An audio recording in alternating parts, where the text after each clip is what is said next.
स्वमार्गीय शरण समर्पण सेवादि निरूपण ग्रंथ, तदंतर्गत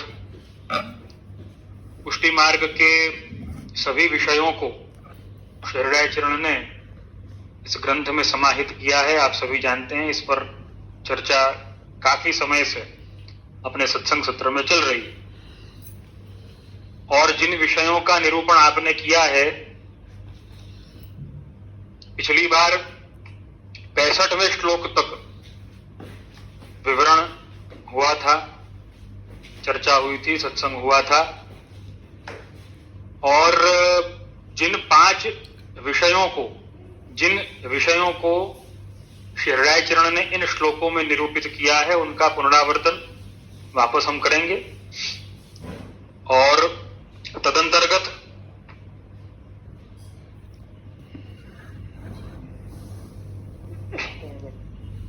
जय हो मोहनलाल कह रहे हैं,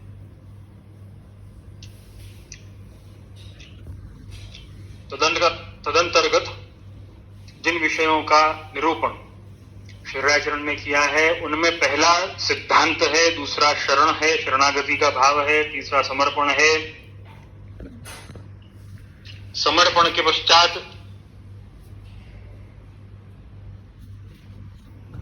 शरणाई जी ने जो निरूपित किया है,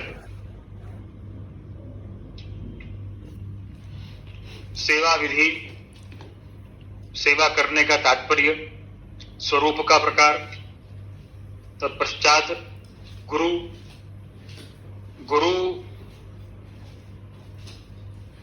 यहां पर गुरु के लक्षणों की चर्चा हुई थी। गुरु में किन लक्षणों का होना आवश्यक है। लेकिन देखो, एक विचार मुझे हमेशा आता है कि हम गुरु के लक्षण देखने वाले कौन? क्या हमारी इतनी योग्यता है कि हम गुरु के लक्षण देख पाएंगे? यदि नहीं है तो इन्हें जो श्री महाप्रभु जी ने आज्ञा करी है उसी का अनुकरण शरणाचरण करते हैं। कोई नई बात तो नहीं कर रहे, कोई अपनी खुद की बात कर रहे, ऐसा नहीं। श्री हरिराय जी ने श्री महाप्रभु जी की वाणी का ही स्पष्टीकरण किया है। अब इन विचारों में या इन आज्ञाओं में यदि हम देखने जाएं तो गुरु का जो निरूपण किया है, गुरु के लक्षणों का जो निरूपण किया है, मुझे ऐसा भाव आता है कि इन्हें लक्षणों से नहीं तोल करके या लक्षणों के दृष्टिकोण से नहीं देखना, लेकिन हमें किस दृष्टिकोण से देखना है? हमें गुरु का स्वरूप ऐसा होना चाहिए। देखो, या गुरु का स्वरूप ऐसा होता है, बाकी हम लक्षणों को देखने वाले कौन? क्या हमारी इतनी योग्यता है? क्या हमारे में ऐसा शिष्यत्व है कि हम गुरु का भी परीक्षण कर सकें या गुरु में लक्षण देख सकें? क्या हमारे में ऐसे वैष्णवता के लक्षण मौजूद हैं? ये तो पहले विचार करना पड़ेगा। तो गुरु के लक्षणों का या गुरु स्वरूप का प्रकार यहां पे निरूपित किया है शरणाचरण ने। तत्पश्चात सेवा में कैसा भाव रखना चाहिए उसका निरूपण किया है 65 श्लोक तक में। और 65वें श्लोक के पश्चात 66वां श्लोक जहां पर प्रारंभ होता है, वहां पर सेवा विचार कर रहे हैं। देखो, सेवा भाव और सेवा विचार, सेवा विचार क्या वस्तु है? सेवा के ऊपर ही 3 टॉपिक अभी तक शरणाचरण ने लिए हैं 65वें श्लोक तक में। 65वें श्लोक तक में 2 लिए हैं, तत्पश्चात 66वें में भी सेवा का ही निरूपण किया है। तो वो तीसरा टॉपिक और शुरू होने जा रहा है। सेवा के लिए जब इतना विचार किया जाता हो, देखो पहले तो स्वरूप, सेवा का स्वरूप समझाया है, तत्पश्चात सेवा का भाव समझाया कि हमें कैसा भाव रखना चाहिए। देखो, जैसे कि 65वें श्लोक में आपने निरूपित किया है, वैराग्यम परितोषम च लोभा भावाय भावय। वैराग्य रखना है, परितोष रखना है, लोभ नहीं रखना है, संतोष रखना है, ये जो प्रकार निरूपित किए हैं श्री राय चरण ने, ये सेवा का भाव है। अब सेवा का विचार बता रहे हैं। अब सेवा का विचार क्या है? देखो 66वें श्लोक से प्रारंभ हो रहा है, तो ये सेवा का विचार क्या है? इस सेवा का विचार माने हम किस प्रकार से हम अब प्रभु को सुख देंगे। देखो सेवा तो करनी है, सेवा का भाव भी आ गया, भी ऐसा भाव रख, लेकिन अब विचार कैसा है? कई बार ऐसा होता है कि सेवा का भाव तो है, लेकिन सेवा के प्रति, सेवा के स्वरूप का विचार नहीं। सेवा के स्वरूप का विचार नहीं होने पर हमारे से बहुत सारी गलतियां हो जाती हैं, और खास करके ये गलतियां प्रभु के मनोरथों में, ऐसे सेवा प्रकार में कि जहां एक वैष्णव को, एक सेवक को स्वतंत्रता है, जैसे कि अभी पुरुषोत्तम मास में एक स्वतंत्रता है कि भाई जैसे सेवा करता चाहे वैसे मनोरथ के अनुकूल वो प्रभु का सेवा क्रम निश्चित कर सकता है। लेकिन अगर सेवा का विचार ही ना हो, हम में से कई ऐसे होंगे कि जिनमें सेवा का भाव जरूर है, लेकिन सेवा का विचार नहीं आता। इस सेवा का विचार दृढ़ होने के लिए अब आगे हृदय चरण सेवा का ही विषय, देखो तीसरा विषय निरूपित कर, ये बड़ा ही रोचक विषय है। देखो अलग अलग पक्ष से, अलग अलग दृष्टिकोण से हृदय चरण सेवा के विषय में समझाते हैं। मुझे लगता है हम केवल एक ही रूप में सेवा को जानते होंगे या समझते होंगे कि भाई सेवा करनी चाहिए, लेकिन उसके पीछे का, सेवा के पीछे का हेतु, सेवा के पीछे का भाव, सेवा के पीछे का विचार, इन सब पर कभी हमारा ध्यान नहीं गया होगा, मुझे ऐसा लगता है। यहां पर सेवा के विचार में श्री राय चरण आज्ञा करते हैं, एवं निश्चित चित्ते निरपेक्षो दृढ़ांतरः स्थिरांतः करणं कृत्वा विश्वासं पितृबुद्धरौ। आगे, सेवये तत्परो भूत्वा युक्तया लौकिकया पुरा देश कालौ विचार्यै वमनवस्थां च प्रभरोरपि। हृदय चरण सेवा के विचार के अंतर्गत यहां पर आज्ञा करते हैं। इस श्लोक का हिंदी अनुवाद, ऊपर कहे अनुसार चित्त से निश्चय करके बिना इहलोक और परलोक की अपेक्षा रखे अंतःकरण स्थिर कर श्री हरि में माता पिता में जैसा विश्वास रखते हैं वैसा विश्वास रखना। जैसे माता पिता में बालक को ऐसा विश्वास होता है कि वे मेरा अहित नहीं करेंगे, वैसे प्रभु में भी विश्वास रखना कि वे मेरा अहित नहीं करेंगे। ऐसा दृढ़ विश्वास रखकर तत्पर होकर प्रथम लौकिक युक्ति से सेवा करनी। लौकिक युक्ति यही कि प्रभु की बाल भाव से सेवा करनी, अथवा तो एक पतिव्रता स्त्री जैसे पति की सेवा करती है वैसे प्रभु की सेवा करनी। देश काल का विचार करना, जैसा देश हो, जैसा समय हो, शीतकाल उष्णकाल कुछ भी हो, उसका भी सेवा में विचार करना। प्रभु की अवस्था का विचार करना, जिस अवस्था का स्वरूप हो उस अवस्था के अनुकूल सेवा करनी। बाल्यावस्था, किशोरावस्था, उसका विचार करके तद अनुकूल सेवा करनी चाहिए।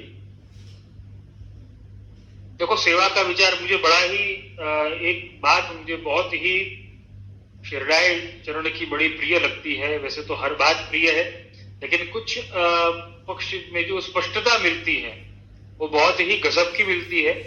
जैसे कि 67वें श्लोक में, सेवये तत्परो भूत्वा युक्तया लौकिकया पुरा। कितनी गजब की बात है ना, समझाते हैं। हम सब जब भी ये सेवा की बात सुनते हैं हम इस वस्तु से दूर भागते हैं। अरे देखो लौकिक की बात मत करो, लेकिन यहां पर हरिराय चरण तो लौकिक की बात करते हैं। लौकिक युक्ति से सेवा करनी चाहिए पहले तो। अब का समय ऐसा है कि हम बिना समझे कई बार ऐसा कह देते हैं कि देखो लौकिक का सेवा में कोई काम नहीं है। तुम्हारे में लौकिक भाव आ गया है, तुम लौकिक हो गए हो, तुम सेवा मत करो, तुम सेवा छोड़ दो, वगैरह वगैरह कितनी बातें सुनने में आती। मुझे लगता है ये उन्हीं लोगों के द्वारा सुनने में आती है जिनको लौकिक और अलौकिक के बीच का कोई फर्क मालूम नहीं है, या जिन्हें सेवा के विचार का या सेवा के सिद्धांत का ज्ञान नहीं है, महाप्रभु की वाणी से अनभिज्ञ है जी कह सकते हैं। क्योंकि श्री हृदय चरण साक्षात आप आज्ञा करते हैं लौकिक युक्ति पूर्वक होकर के सेवा करनी। अब ये लौकिक युक्ति क्या है? देखो, जब तक हमने लौकिक ठीक से नहीं समझा है तब तक अलौकिक समझ में नहीं आने वाला।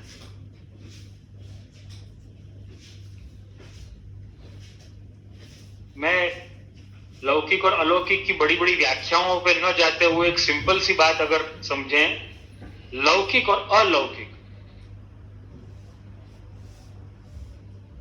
लौकिक है और जिसमें लौकिक नहीं है वो अलौकिक। मतलब अलौकिक में भी बाद में तो लौकिक आता ही, लेकिन जो नहीं है, जिसको हमें महत्व नहीं देना है। देखो यहां पर समझने की बात क्या है, लौकिक को महत्व नहीं देना वो अलौकिक भाव है। महत्व लौकिक का नहीं है। मतलब क्या? जहां पे जिस भाव में, जिस क्रिया में, जिस सुख में संसार का अभिनिवेश नहीं होता हो, अहमता ममता का अभिनिवेश नहीं होता हो, वो अलौकिक है। अब हमने तो अलौकिक का अर्थ ही बड़ा विचित्र मान रखा है। हम अलौकिक का मतलब ऐसा समझते हैं कि भाई ठाकुर जी सीधा रास में ही प्रवेश दे दें वही अलौकिक है, बाकी सब तो लौकिक ही लौकिक है। तो ऐसा नहीं है।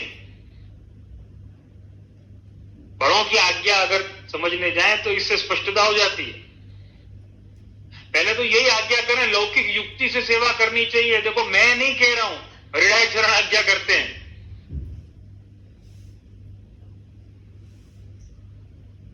और लौकिक युक्ति से सेवा करने में भी बड़ा आनंद है। वैष्णव अगर किसी में लौकिक भाव है तो वो उसे भला बुरा कहने से अच्छा ये है कि उससे ये प्रयत्न किया जाए इसका भाव कैसे प्रभु से जुड़े, कैसे सेवा में इसका भाव अंगीकार हो जाए, ये प्रयत्न करें।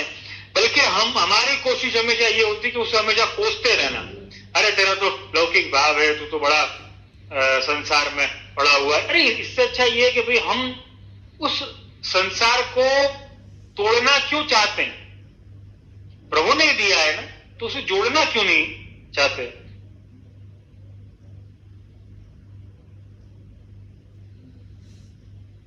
विष्णुओं, ये लौकिक और अलौकिक का जो पूरा स्वरूप है वो ऐसा ही कुछ है जैसे कि अपन देखने जाए नेसेसरी एंड अननेसेसरी।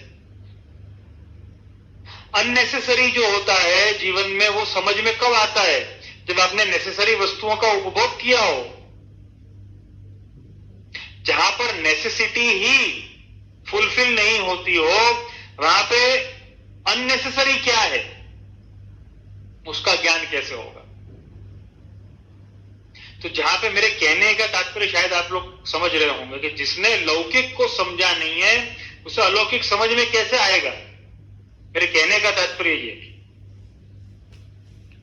तो लौकिक को हमें, देखो लौकिक को समझने का भी मैं तात्पर्य, मेरे कहने का मतलब क्या है? मेरे कहने का मतलब ये है कि हमें लौकिक को भी धर्मपूर्वक समझना है। ऐसे नहीं कि हमने अपने दिमाग से कुछ भी समझ लिया, ऐसे नहीं समझना है। लेकिन हमें धर्मपूर्वक शास्त्र आज्ञा मुजब हमें समझना है। शास्त्र आज्ञा अनुसार अगर हम समझने जाते हैं हमें धर्म का ज्ञान होता है। और देखो धर्म का ज्ञान क्या है? देखो धर्म का ज्ञान ये है कि वो व्यक्ति जो है वो किसी का खंडन नहीं करता।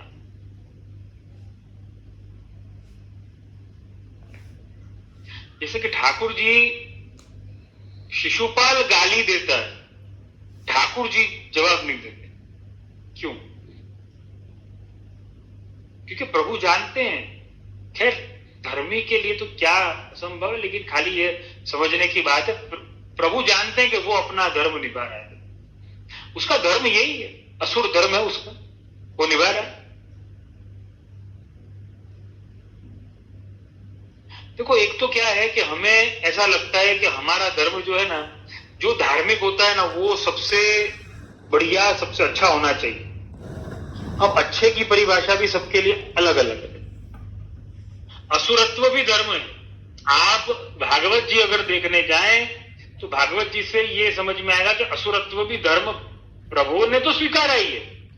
प्रभु स्वीकारेंगे क्या, प्रभु की तो लीला है, स्वीकारना तो हमें, प्रभु की लीला को हमें स्वीकारना है। तो क्या महत्व की बात है, महत्व की बात यह है कि हमें धर्म का स्वरूप किस ढंग से समझना है। धर्म का स्वरूप इस ढंग से हमें समझना है कि हम ऐसा मानते हैं कि जिसने बड़ा दान पुण्य सेवा कार्य किया हो वही वही धर्म कर रहा है। अरे वो असुर भी उसका धर्म कर रहा है, इसका धर्म जो है वो पुण्य का, इसने ये किया, उसका धर्म पाप है, तो वो क्या कर सकता है, वो पाप ही करेगा। अब लोग देखो देखते क्या हैं, लोग धर्म को नहीं देखते हैं कि उसने धर्म किया, लोग फल को देखते हैं कि पाप करने वाला कितना सुखी हो रहा है। अरे पाप करने वाला सुखी नहीं हो रहा है, वो अपना गड्ढा खुद अपने हाथ से खोद रहा है। ये हमें नहीं समझ में आता।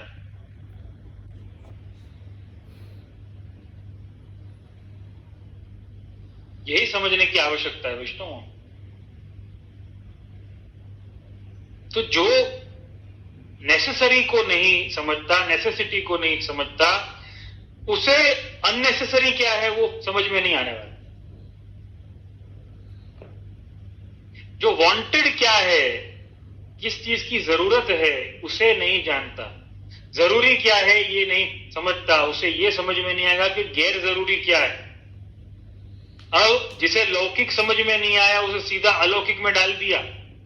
देखो या तो ऐसा हो कि वो ध्रुव जी जैसा कोई अलौकिक बालक हो, प्रहलाद जी जैसा कोई अलौकिक बालक हो, ब्रजभक्तों के जैसी कृपा प्रभु की प्राप्त हो, ऐसा कोई व्यक्ति हो, तब तो उसे कोई लौकिक या अलौकिक से कोई लेना देना नहीं, उसे कोई समझाने की आवश्यकता नहीं, डायरेक्ट कृपा ही हो गई तो फिर कोई प्रश्न खड़ा नहीं होता। लेकिन अगर ऐसा नहीं, अगर वो सामान्य व्यक्ति है, तब तो फिर उसे लौकिक का ज्ञान देना पड़ेगा, धर्म का मार्ग उसे समझाना पड़ेगा। लौकिक का ज्ञान देने के पश्चात उसे ये समझ में आएगा कि देखो ये अलौकिक होता है। अब लौकिक का तो कोई ज्ञान नहीं है, सीधा पहुंच गया अलौकिक में।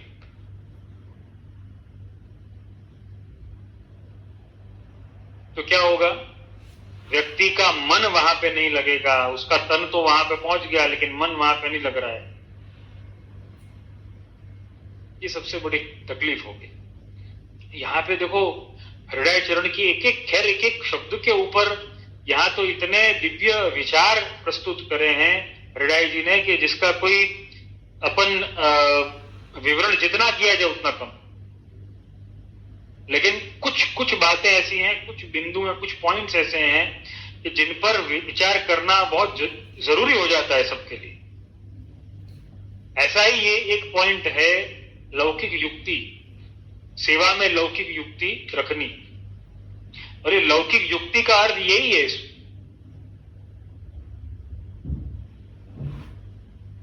हमें लौकिक को इस ढंग से समझना है कि हम अलौकिक कर सके। मेरी बात को ध्यान से सुनना विष्णु।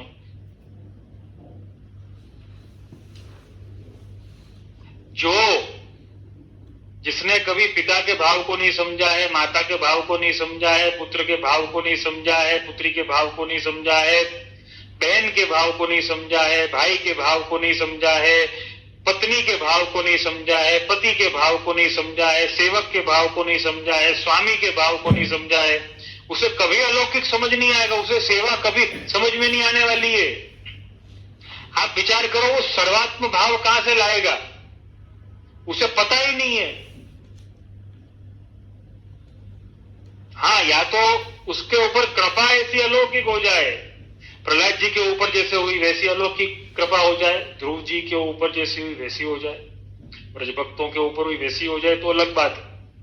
लेकिन जिन्होंने ये भावों को न कभी समझा है, न कभी विचार किया है, न कभी जिया है, उसे सर्वात्म भाव कैसे समझ में आएगा? सर्वात्म भाव समझ में नहीं आया तो सेवा कैसे समझ में आएगी?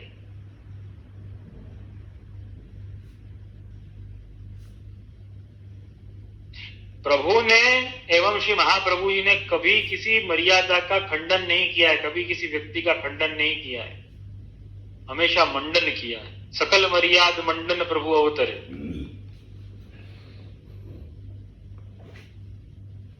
हम क्या देखते हैं, वो बुरा है लेकिन वो बहुत सुखी है तो मैं भी बुरा बन जाऊं। अरे भाई, तुम बुरे बन के सुखी होगे ये जरूरी नहीं है। आज एक बात का विचार करो, आज कंस अच्छा बन के, अगर हम आज ये विचार करें कि कंस अगर अच्छा होता तो बहुत सुखी होता, वो नहीं होता। प्रभु की लीला ही उसके साथ में ऐसी है कि वो अच्छा बन के भी सुखी नहीं होता। देखो, देवकी जी का जब विवाह, अपनी बहन का जब विवाह करवाया कंस ने, अब आकाशवाणी हो रही है, मन में अच्छे भाव भी आ रहे हैं, सब आ रहा है। नारद जी ने आकर के खेल जो है वो बिगाड़ दिया।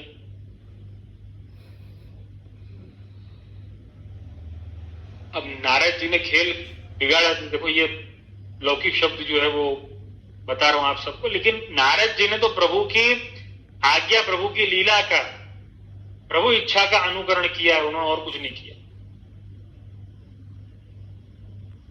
नारद जी बता रहे हैं कि भाई मार दे, तेरी बहन का 8वां पुत्र जो होगा वो तेरा काल है ना, तो न रहेगा बांस और न बजेगी बांसुरी, अभी से ही सब खत्म कर देते हैं, तो कोई टेंशन की कोई बात ही नहीं है। उसके मन में अच्छे विचार भी आ रहे हैं कि तू मेरी बहन है, ऐसा नहीं। अब समझो वहां पर कंस अच्छा होने जा भी रहा है, लेकिन उसके धर्म ही कुछ अलग है, वो व्यक्ति ही कुछ अलग है। मेरे कहने का तात्पर्य यह कि हमें जब ऐसा आभास हो या हमें ऐसा लगे कि नहीं हम किसी बुरे व्यक्ति को सुधारें तो हमने बहुत बड़ा धर्म कार्य किया, नहीं। धर्म यह है कि खुद को सुधार, धर्म यह है खुद को सुधार। और मेरी बात ध्यान से सुनना, अगर धर्म करने वाला खुद को सुधारता है और उसे देखकर उससे प्रेरित होकर के कोई सुधरता है, कोई असुर भी सुधरता है, कोई विमुख भी प्रभु सन्मुख हो जाता है, गुरु की शरण में आ जाता है, उसका धर्म 100% कामयाब हो गया, ऐसा मानना 100% कामयाब हो। लेकिन ज्यादातर आजकल क्या होता है, नहीं मेरा धर्म जो है वो बहुत अच्छा है तो मेरे धर्म को माने वो अच्छा, और मेरे धर्म को जो नहीं माने, मतलब धर्म को का अर्थ है कि मेरे विचारों को जो माने वो अच्छा है, तो मेरे विचारों को नहीं माने वो बुरा।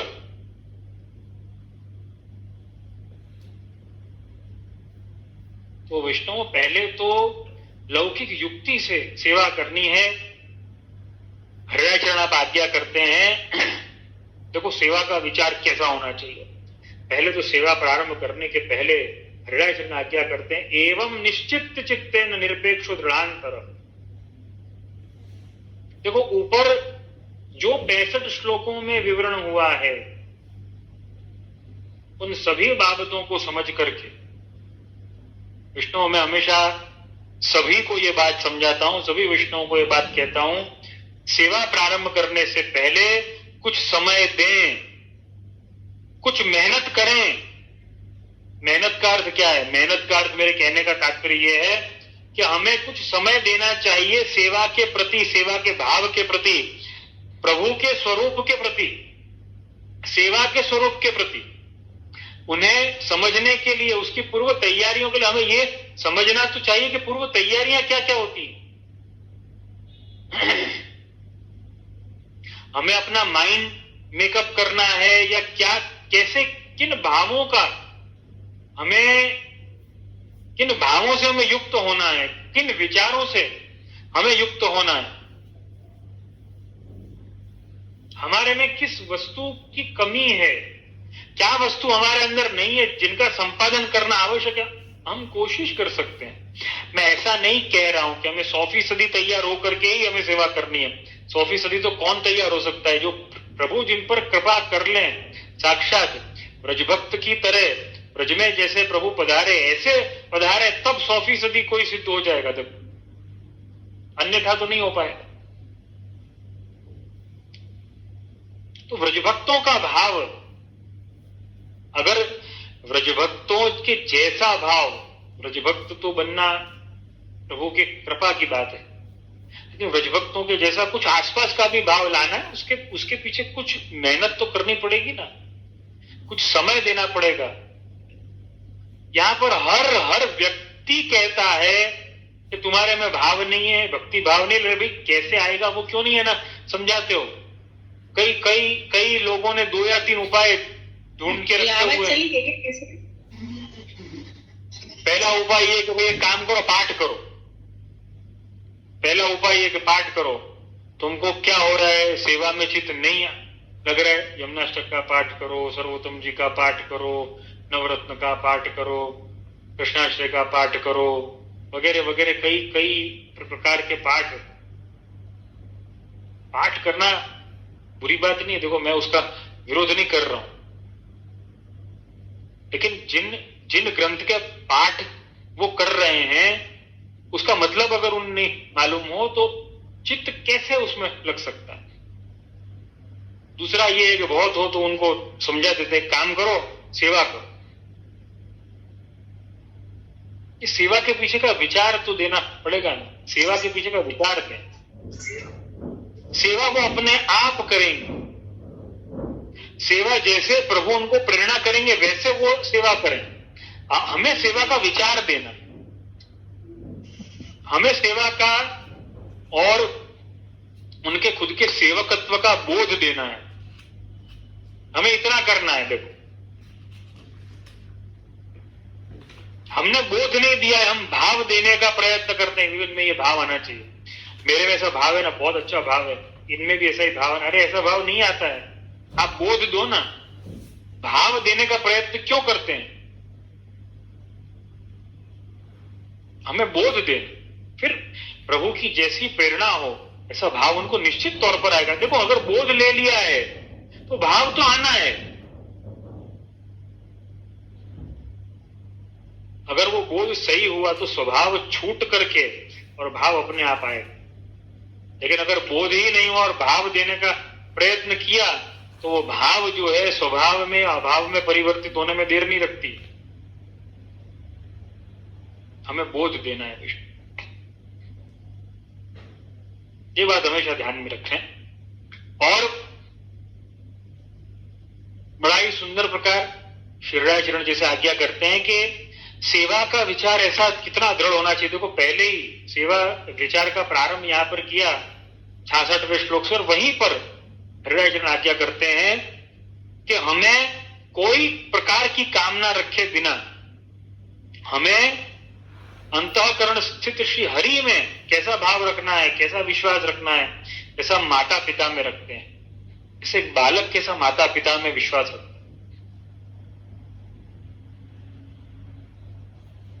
जब तक वो बालक होता है तब तक यही दृढ़ निश्चय उसके मन में होता है कि मेरे माता पिता मेरा कभी अहित कर ही नहीं सकते, और ये बिल्कुल सही बात है। लेकिन जैसे जैसे बड़ा होता जाता है वो स्वयं के हित खुद विचार करने लग जाता है, भले वो अहित ही क्यों न हो।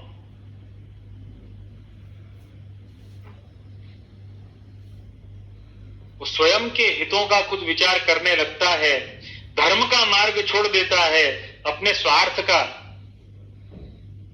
विचार करता है, तो उसे माता पिता भी अधर्मी लगने लगते हैं, माता पिता पर भी विश्वास कम होने लगता है। देखो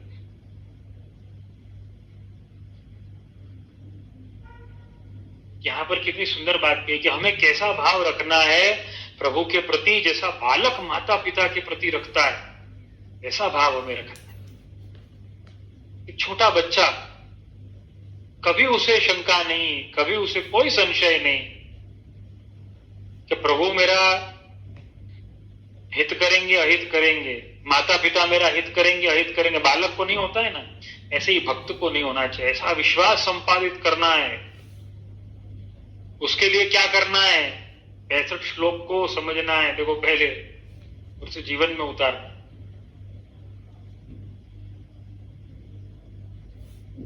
फिर यहां पर कहते हैं कि ऐसा दृढ़ विश्वास हो जाए, फिर तत्पर होकर के सेवये तत्परो भूत्वा युक्तया लौकिकया पुरा। फिर तत्पर होकर के लौकिक युक्ति से सेवा करनी है। देखो लौकिक युक्ति का भी मैंने तो स्पष्टता दी थी, लेकिन हृदय जी के शब्दों में हृदय जी का जो आशय है आपसी का वो ये है, लौकिक युक्ति यही है कि प्रभु की बाल भाव से सेवा कर, प्रभु को परिश्रम ना हो।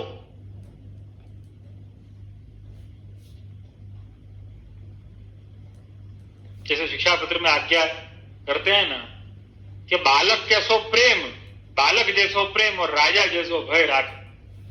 लौकिक युक्ति देखो, अब हमेशा इन बातों में कंफ्यूजन होता है। बालक जैसा प्रेम तो सब करना समझ जाते हैं। ठाकुर जी के प्रति कईयों को क्या, मैं तो ऐसा कहूंगा सभी को प्रेम, बालक जैसा प्रेम है। लेकिन गड़बड़ कहां होती है? राजा जैसा भय नहीं रख पाते। अब कईयों को राजा के जैसा भय है लेकिन बालक के जैसा प्रेम नहीं है। दोनों का बैलेंस, दोनों जब पैरेलल चलते हैं तो वो लौकिक युक्ति है। दोनों को पैरेलल चलाना है। बालक के जैसा प्रेम करना है प्रभु से और राजा के जैसा भय रखना है कि देखो राजा के सामने अगर कुछ गलत हो गया, शासक के सामने अगर कुछ गलत हो गया तो दंड मिलेगा। ऐसा भय भी रखना है और प्रेम भी रखना है। तो कितनी अद्भुत बात है। दूसरा ये समझाया, एक बालक के भाव से लौकिक युक्ति के दो अर्थ यहां पे बताए हैं अनुवादक ने। पहला ये कि एक बालक के भाव से सेवा करनी है। दूसरा ये कि एक पतिव्रता स्त्री जैसे पति का सेवन करती है, पति की जैसे सेवा करती है, वैसे सेवा कर। लेकिन दोनों में प्रेम के साथ जो है वो अपराध का भय जरूर रखना है। देखो अपराध का भय रखने का कारण, देखो हमें हमेशा एक बात हमें सताती है आजकल के समय में। ये बात हमें, मुझे ऐसा लगता है, बात तो क्या ये भाव हमें ये लगता है कि हमारे पूरे व्यक्तित्व को ये समाप्त कर रहा है। मैं ऐसा समझता। और वो कैसे?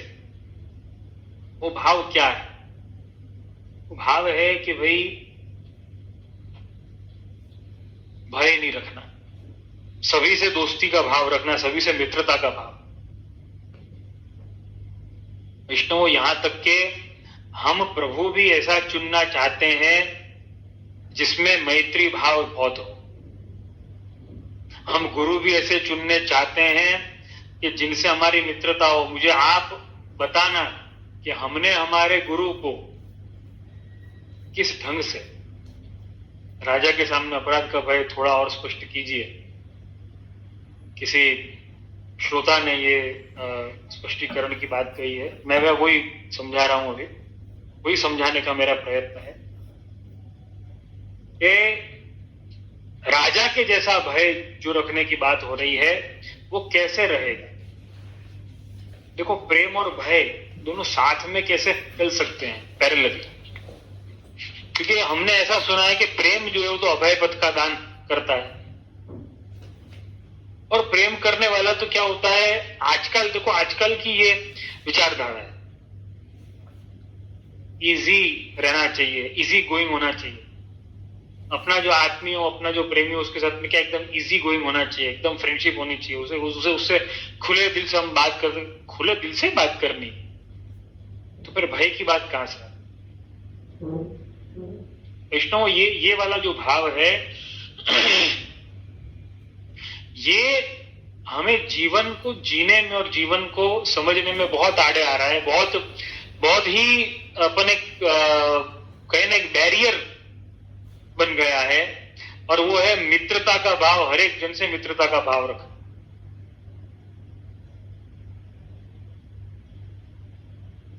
आज मैं कितने वैष्णवों से ये सुनता हूं, अरे हमारे गुरु जो हैं वो तो बहुत अच्छे हैं, वो तो हमारे से खूब सारी बातें जो हैं वो करते हैं, हमें बिठाते हैं, खूब प्रेम से प्रसाद देते हैं। लेकिन बहुत कम लोगों के मुंह से ये सुना है कि वो हमें उपदेश बहुत अच्छा देते। हम जब भी जाते हैं, तब जब भी हम विनती करते हैं, हमारी बात को बहुत ध्यान से सुनकर के बड़ा सुंदर समाधान देते हैं, और हम गुरु की आज्ञा को मानते हैं। ऐसा कहने वाले कि मतलब क्या हुआ? देखो, मेरे कहने का तात्पर्य क्या है, हमने गुरु को अपने रोल से हमने हटा दिया है। हम गुरु में मित्र को देखना चाहते हैं। देखो, मित्रता का भाव कोई बुरा भाव नहीं है, लेकिन मित्रता का भाव इतना ज्यादा कि गुरुत्व वहां पे खंडित हो जाता है, वो खतरनाक। देखो, यहां पे बैलेंस बनाना है। देखो, कहने का तात्पर्य यही है, यहां पे बैलेंस बनाना है। अब गुरु इतना ज्यादा मित्र बन जाएगा कि उसे उपदेश देने के लिए कुछ होगा ही नहीं, तो ऐसी मैत्री किस काम? आप सोच सकते हो, जो गुरु पद की अखंडता को, उसकी संप्रभुता को छीन ले, ऐसी मैत्री किस काम?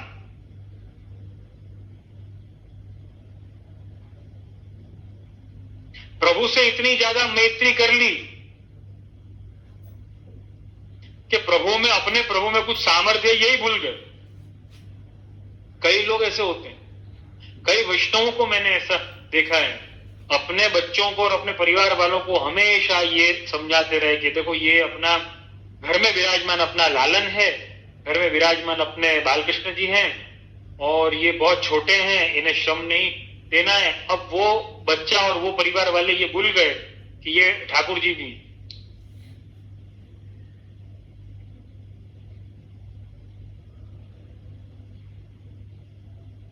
अब ये भूलने के बाद में कि वो ठाकुर जी हैं, वो केवल यही समझते हैं कि भाई ये जो सेवा कर रहे हैं, उनका शायद कोई समय व्यतीत नहीं हो रहा होगा, कोई टाइम पास नहीं हो रहा होगा, इसलिए वो सेवा कर रहे हैं। वो किसी मूर्ति के साथ में खेल रहे हैं, सेवा के स्वरूप का उन्हें पता ही नहीं। अच्छा, मजे की बात आप देखो, जिनके घर में सेवा विराजमान है, उनके मुंह से कई बार ये सुनते हैं कि देखो, हम तो वो भगवान को हम मानते हैं, अमुक अमुक जगह पे जो देव हैं वो बड़े सामर्थ्यवान हैं, वगैरह वगैरह बातें हम सुनते हैं। अपने घर में तो क्या है? अपने घर में ठाकुर जी नहीं है। अपने घर में श्री महाप्रभु जी ने, गुरुदेव ने जो प्रभु पधरा के दिए, वो क्या है? कहीं और कोई देव विराजमान है, या अपने स्वमार्गीय प्रभु की अगर अपन बात करें, उनके सामर्थ्य पे मैं कोई संशय नहीं कर रहा हूं, लेकिन फिर अपने घर में जो है उनमें कोई सामर्थ्य नहीं है, ऐसा हम मान रहे हैं या ऐसा कहना चाहते हैं। क्या है? स्पष्ट करना चाहिए, अपने आप को स्पष्ट करें। अपने घर के ठाकुर जी में इतना मैत्री भाव कि वहां ठाकुर जी की सेवा हो रही है, हम सामने से निकल रहे हैं, हम पीठ दे के निकल रहे हैं, हमारा सिर वहां पे झुक नहीं रहा है, हमारा ध्यान वहां पे जा नहीं रहा है। और वहीं देखो, मजे की बात आप है ना, देखो आज जिस किसी का भी बिजनेस होगा, जिस किसी की भी दुकान होगी या ऑफिस होगी, मैंने तो ऑफिस वालों का मुझे बहुत ध्यान में, लेकिन मैंने कई दुकान वालों को देखा है कि दुकान बढ़ाने के समय में, मतलब कार्य हो गया है, शटर दुकान का डाउन किया, दुकान को बढ़ाने के समय में, दुकान વધારવાના સમયે वहां पे दुकान का शटर जो है वो मंगल किया, दुकान વધાવી લીધી, दुकान बढ़ा ली, उसके बाद में वहां पे 10 बार तो ढोक देंगे, 10 बार तो चरण स्पर्श करेंगे वहां पे, कई लोग तो दिया रख के जाते हैं।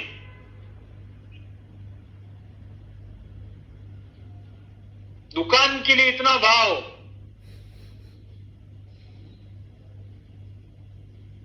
वर्क के लिए इतना भाव, लेकिन वर्शिप के लिए बिल्कुल भाव नहीं।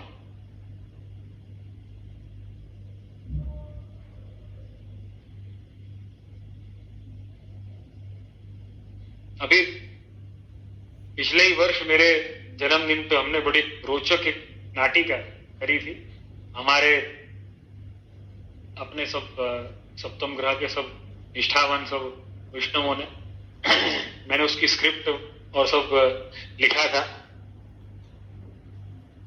मुझे उसका एक डायलॉग याद है ना, आया अभी देखो ये वर्शिप के ऊपर, वहां पर एक डायलॉग था, लिखा था ऐसा मैंने कि भाई अभी ये समय ऐसा है कि ये वर्शिप नहीं लग रहा, ये वॉरशिप है ना लग रहा है। बोलते हैं ना वो युद्ध का जो जहाज होता है वॉरशिप, वर्शिप नहीं हो रहा है, वॉरशिप हो रहा है। हम क्या भगवान से वॉर कर रहे हैं या भगवान के सामने वॉर कर रहे हैं या भगवान से शिकायत कर रहे हैं? देखो कई लोग तो भगवान को मानते ही इसीलिए कि वो शिकायत कर सके, भगवान तूने ऐसा किया, भगवान तूने ये किया, भगवान क्या इसलिए है? इन सभी भावों को दूर करना है। राजा जैसा भय क्यों? ये डर कैसा होना चाहिए? ये डर कुपोषण दे ऐसा नहीं होना चाहिए, ये सुपोषण दे ऐसा डर होना चाहिए, ये प्रेम को बढ़ाने वाला डर होना चाहिए।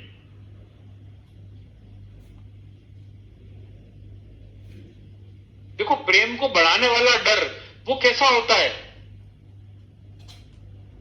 प्रेमी को प्रेमिका के लिए ये विचार है कि ये नाराज नहीं हो जाए, इसको बुरा नहीं लगे, ऐसा में प्रेमी को प्रेमिका के लिए भाव ये आए और प्रेमिका को प्रेमी के लिए भाव आए, वैसे डर की मैं बात कर रहा हूं विष्णु।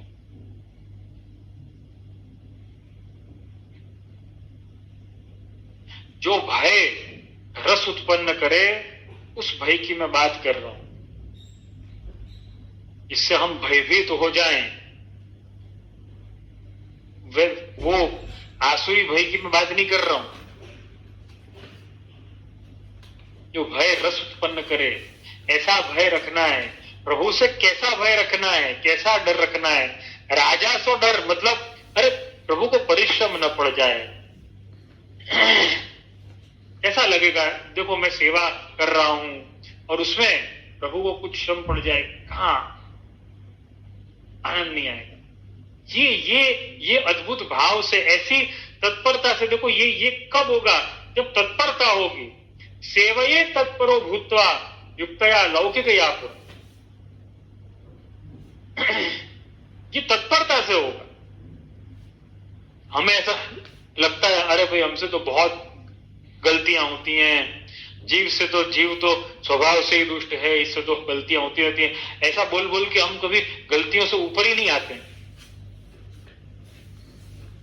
लेकिन क्यों ये नहीं समझते कि ये हमारा भय, कई लोग भय में बैठे रहते हैं, कई लोग बिल्कुल भय छोड़ देते हैं। मेरा कहने का तात्पर्य हम इन सभी वस्तुओं को बैलेंस में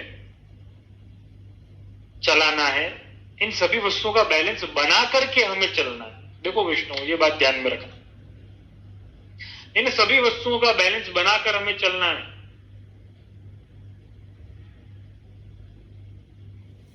कभी बिल्कुल भय छोड़ दिया, कभी भय ही भय है भीतर, ऐसा नहीं। ऐसा भय जो रस उत्पन्न करे, ऐसे भय की यहां पर बात हो रही है। तो हरिराय चरण ने जो आज्ञा करी है, एक बालक भाव, दूसरा यहां पे पतिव्रता का जैसा भाव होता है वैसा भाव। फिर यहां पे आज्ञा करते हैं देश काल का भी विचार करना चाहिए कि जैसा देश हो। धन्यवाद, राजा कब है पहली बार स्पष्ट हुआ। धन्यवाद, ये जो भी श्रोता ने ये कमेंट किया है उनको धन्यवाद दूंगा। तो देश काल का भी विचार करना, जैसा देश हो, जैसा समय हो, शीतकाल उष्णकाल या कुछ भी हो, उसका भी सेवा में विचार करना। देखो वापस बालक के ऊपर बात है। देश काल का विचार करने को शीतकाल में प्रभु को शीत लगेगी, परिश्रम पड़ेगा। देखो भय और प्रेम है ना पैरेलल चलते, ये हमेशा ध्यान में रखना। प्रेम का एक रूप है ना भय, और भय का ही एक रूप प्रेम, दोनों पैरेलल चलते हैं, हमेशा ध्यान में रखना। कोई कहेगा ना मेरे मैं तो भय मुक्त होकर के प्रेम करूंगा एकदम, तो जो भय मुक्त होकर के प्रेम करेगा ना वो प्रेमी को सुख नहीं दे सकता। प्रेम तो कर लेगा लेकिन वो दुख देगा नहीं, सुख नहीं दे सकता। वो सुख कब दे सकता है? जब थोड़ा भय रखे। कैसा भय? जिससे रस उत्पन्न हो, प्रेम रस उत्पन्न हो, ऐसा भय रखना।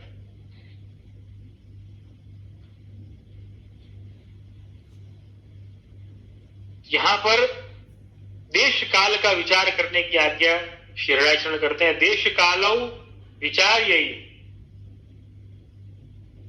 अवस्थाम च प्रवरोरपि।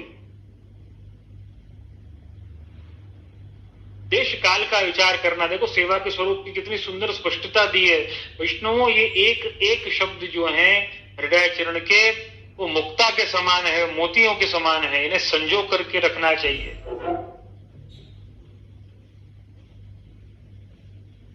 तो बालक जैसो प्रेम और राजा जैसो भय। देश काल का विचार करना, प्रभु को परिश्रम न उसका विचार करना है। अवस्था का विचार करना, अवस्थाम च प्रवरोरपि। प्रभु अपने माथे विराजमान प्रभु जो हैं, वो प्रभु की अवस्था। प्रभु की अवस्था का अर्थ क्या है? किशोरावस्था का स्वरूप है, बाल्यावस्था का स्वरूप है। उस अनुकूल तद अनुसार हमें सेवा क्रम रखना। और शीर्ष सर्वोपरि जो है, यहां पर तो यही बात आती है कि गुरु की आज्ञा का विचार करना है।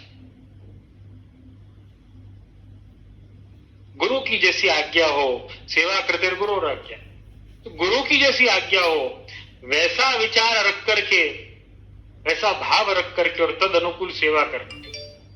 अवस्था का विचार करना है। किशोरावस्था के स्वरूप हो तो किशोरावस्था के सेवा प्रकार जो हैं, किशोरावस्था की लीला का जो प्रकार है वो सेवा में, सेवा क्रम में दृष्टिगत होना चाहिए। वैसा प्रकार हमें रखना है।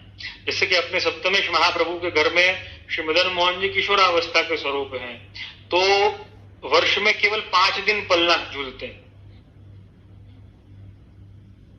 अब कई वैष्णवों को ऐसा संशय है, पलना નથી થતા, પલના નથી થતા, પલના નથી થતા। कारण શું છે? कारण ये છે कि भाई बाल्यावस्था के स्वरूप नहीं है, तो बाल्यावस्था का क्रम नहीं है। अब कई कई कई लोग ये विचार नहीं रख पाते, या ये विचार शायद, देखो बस वो वही बात है कि गुरु के सन्निधान का अभाव है। तो गुरु के सन्निधान के अभाव में ये सारी जो वस्तुएं जो हैं वो आती। तो पेली हवेली में तो पलना थाय छे, त्या पण जो मदन मोहनजी छे के श्रीजी बाबा छे के कोई बीजा स्वरूप छे, पण त्या पलना थाय। लेकिन वो कौन सी रीत को फॉलो करते हैं? देखो उदाहरण के तौर पे नवनीत प्रिया जी की रीत को फॉलो अगर कर रहे तो वहां पर हो सकते हैं, क्योंकि बाल्यावस्था का विशेष भाव है, वहां पर हो सकते हैं। अब यहां पर सप्तमेश महाप्रभु के घर की रीत, श्री घनश्याम जी के घर की रीत है, तो भाई यहां का क्रम तो यही। तो उसमें देखो हमें कहीं का सेवा क्रम इतना अद्भुत है, इतना अलग है, इतना जुदा है, इतनी दिव्यता और इतना एक कहे ना कि एक कुछ अलग ही अपनी खूबसूरती लिए चल रहा है। तो उस खूबसूरती का आनंद हमें लेना चाहिए। देखो ये भी एक सेवा प्रकार हो सकता है। देखो बाल्यावस्था का क्रम तो देखो नित्य पलना है ना होते हैं, शरद पूनम के दिन भी पलना होंगे, विवाह उत्सव के दिन भी पलना होंगे। देखो ये अद्भुत क्रम है। दान के दिन में भी होंगे पलना। और वैसे ही जहां पे किशोरावस्था के स्वरूप है वहां पर हमें जो वो स्वरूप के अनुकूल जो सेवा प्रकार उसका आनंद हमें लेना है। देखो किशोरावस्था के स्वरूप हैं, जैसे कि अपने घर में श्री मदन मोहन जी अपने मुख्य निधि हैं अपने घर के। तो श्री मदन मोहन जी का क्रम अगर है तो देखो ये भी कितना अद्भुत क्रम है कि देखो बाल लीला के दिनों में श्री मदन मोहन जी भी टोपी का श्रृंगार करते हैं, भले बगल में स्वामी जी विराजमान हो। तो ये भी कैसी लीला का आनंद है। वैष्णव विचार करो, मैं तो इन विचारों में बहुत सी बार खो जाता हूं कि बड़ों ने कैसा अद्भुत प्रकार अपने यहां पर अपने पुष्टि मार्ग में स्थापित किया है।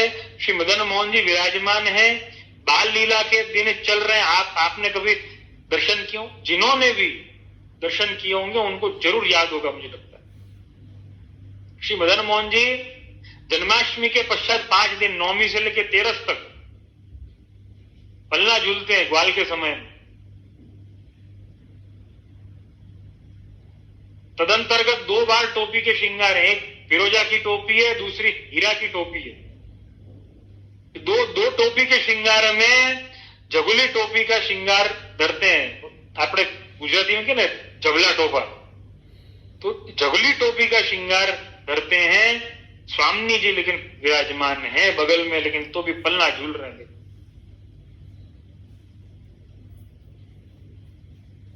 कैसा अद्भुत प्रकार है। देखो हम विचार अगर करने जाए तो कैसे अलग एक आनंद में, कैसे एक दिव्य भाव में हम पहुंच जाते हैं।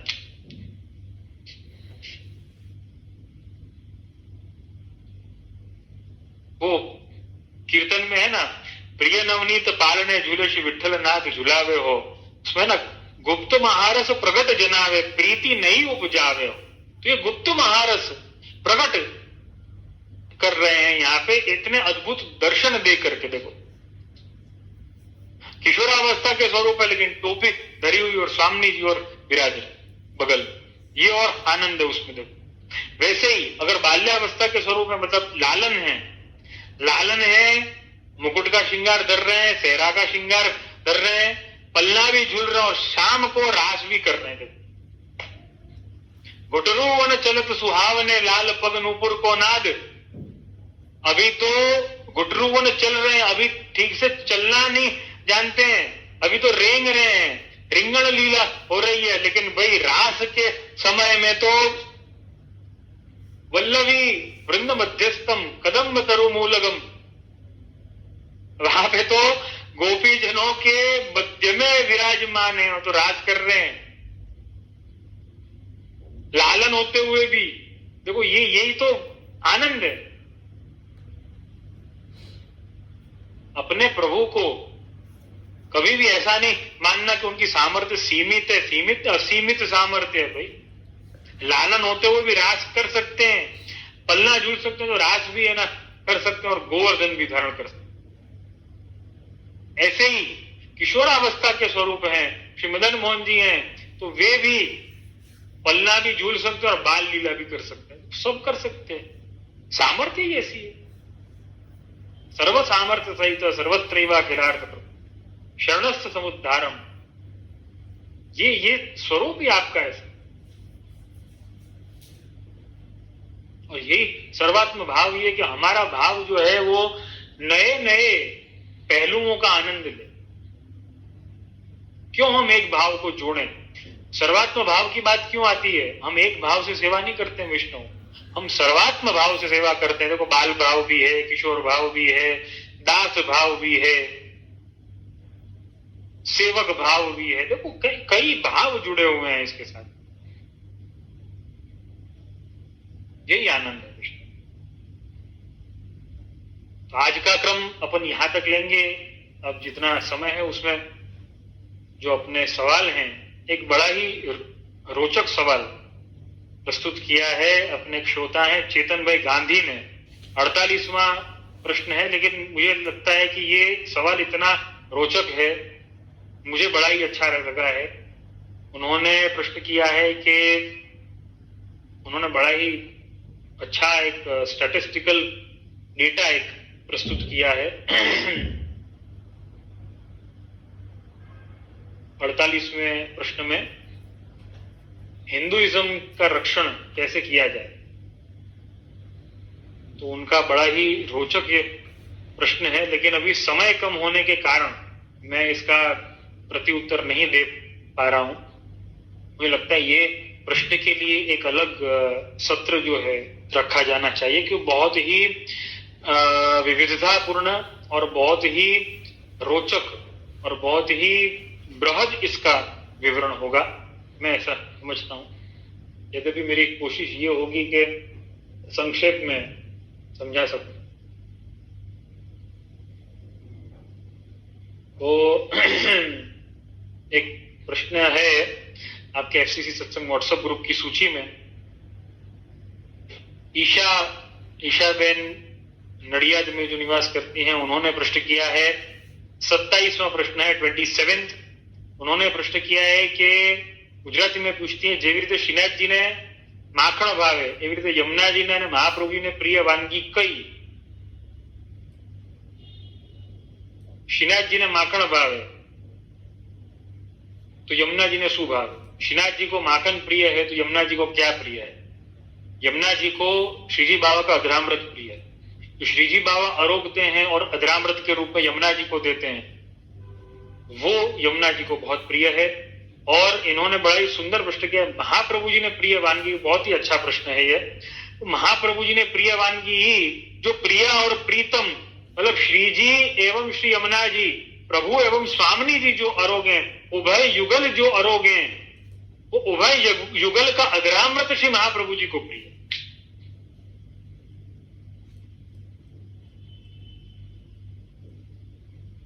अब ये सवाल में एक और सवाल में मैं ये और एक सवाल मैं जोड़ दूंगा इसमें, कि श्रीजी बाबा को माखन ही प्रिय ऐसा नहीं है, तो श्रीजी बाबा को क्या प्रिय?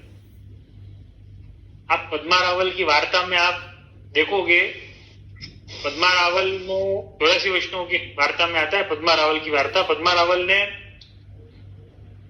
उसमें व्रजभाषा में लिखा है सूखी अंगाखरी, मतलब सूखी रोटी अपन मानते हैं। तो सूखी रोटी प्रभु को धरी, वो प्रभु को बहुत सुहाई, और वो पद्मा रावल ने वो सूखी रोटी अपने साथ में जीवन भर रखते।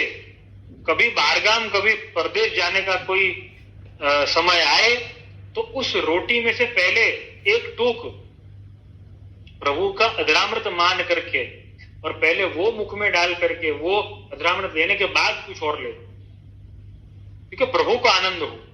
अब प्रभु को किस वस्तु से आनंद होगा? देखो, ऐसा नहीं कि माखन से ही आनंद हो,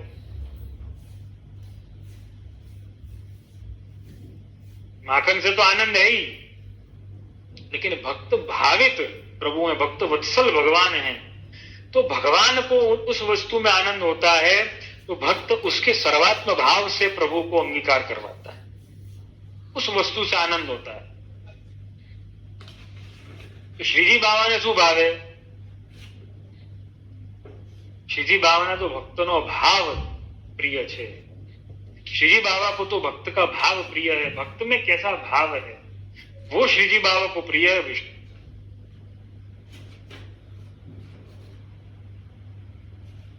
दूसरा एक प्रश्न है,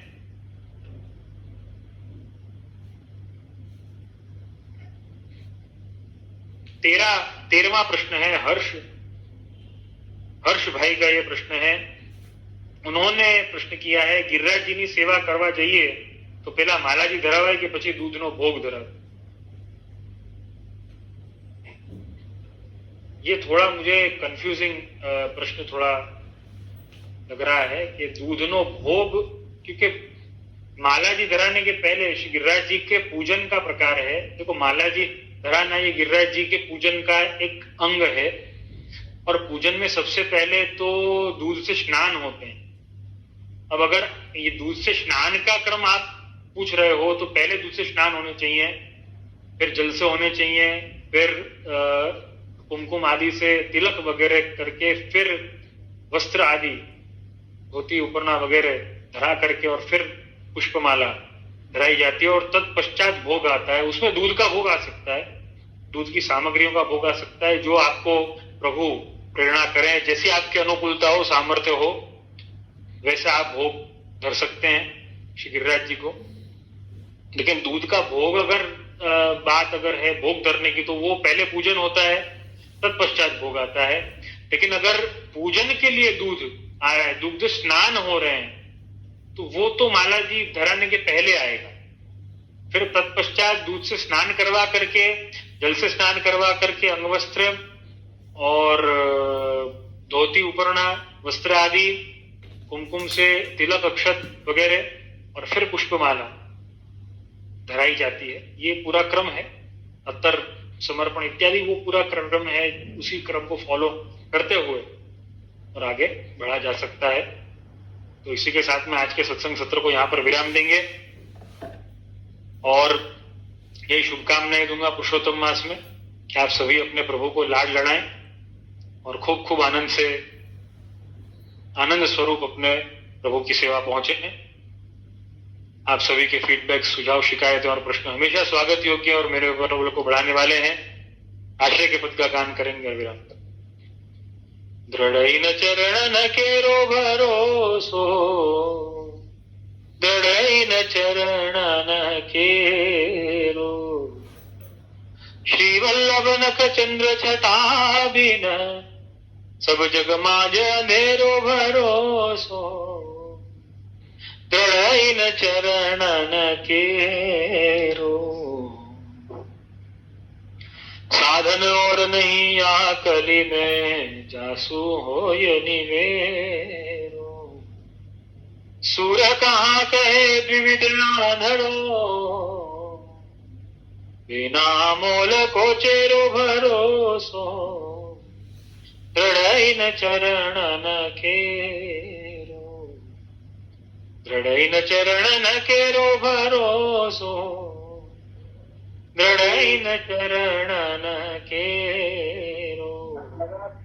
बोल श्री मदन मोहन लाल प्यारे की जय, श्याम सुंदर श्री यमुने महारानी की जय, श्री गिरिराज धरण की जय, श्री वल्लभाधीश की जय, श्री गुसाई जी परम दयाल की जय, श्री घनश्याम जी परम दयाल की जय, अपने अपने गुरुदेव की जय। सभी वैष्णव को शुभकामना, शुभाशीष। सर्वे भवन्तु सुखिनः, सर्वे सन्तु निरामया।